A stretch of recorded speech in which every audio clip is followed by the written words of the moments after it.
Another grievous impact is the fact that it affects them emotionally and socially. They become unstable.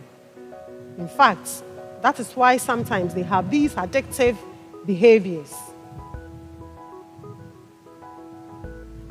One of the most important things that as church members we can do to safeguard abuse is to support and strengthen families. Let's look at Matt.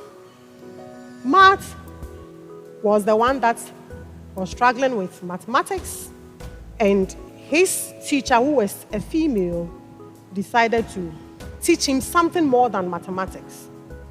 If you look at Matt's history, he was coming from a broken home. The parents were divorced.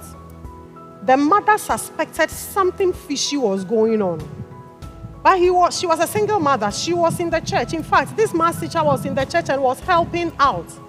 She feared calling out that, I think there is something wrong. So Matt also stayed quiet, tried to behave as if everything was okay. In fact, he wanted help and attention. And this was what the teacher was giving him. However, as the teacher gave it to him, she added certain things. What made it worse was that the mother felt intimidated about calling out the teacher because that year they gave the teacher Best Teacher Award. So just imagine that the person that you want to point out to church authorities that this math teacher is having illicit relationship with my son, that year gets the Best Math Teacher Award. People may even say that because you are struggling with your relationship and because you probably have low education, that is why you want to disgrace an accomplished woman.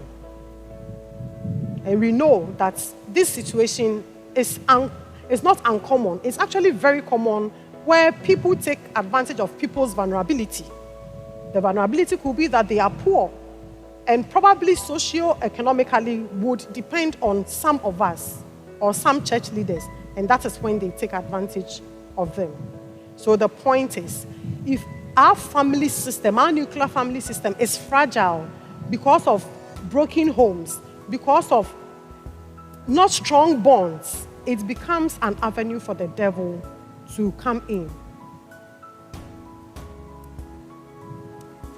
And another important factor is that usually the people who perpetuate this are people in authority or people of influence. And because they have so much influence, it is often very difficult for the victim to tell anyone about what they are feeling because they will feel guilty and they will feel ashamed that they may be called names. In fact, for most people, they feel that they are responsible for what was happening to them because you went after him or her. And in fact, this is even true when the abuser feels that you, the victim, you are enjoying it or you are finding whatever is happening pleasurable. And most of the time, when they begin to voice out, the first people they tell or talk to challenge or questions them. Are you sure he will do this? Are you sure she can do that? And then, immediately you begin to question the person. They feel unprotected. They feel you will blame them. And they will not go ahead and say anything again. And especially in children, because they are also emotionally needy or dependent on parents. And so even if the victim supposedly seduced or was seductive, we should still call it out, especially if there was power imbalance or power play. Once it's an adult, once the person is in leadership position, no matter what you think may have caused this to happen, it is still because the person is in an influential position and must be called out like that. Sometimes we even find it so hard to believe these negative reports, and rather we go attacking the person that said it.